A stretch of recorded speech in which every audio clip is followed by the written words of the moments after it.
Hello everyone. Today we'll be seeing how you can disable end-to-end encryption on Messenger. Do note that you will need the latest version of Messenger, so make sure it is updated to the latest version because this is a new feature.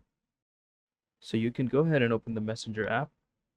So once you're in the app, on the top left you can see three lines. You have to go ahead and tap that, and this menu will pop up.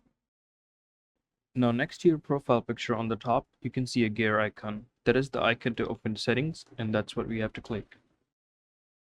So once you're in this window, you have to scroll down and find Privacy and Safety. And then you have to click on End-to-End Encrypted Chats. And then Message Storage. And at the bottom, you have to click Turn Off Message Storage and press Continue.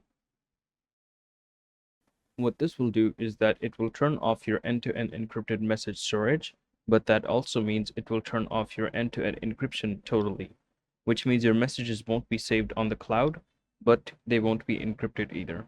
And that's how you turn off end-to-end encrypted messages on Messenger. I hope this was helpful. Thank you for watching. See you in the next one.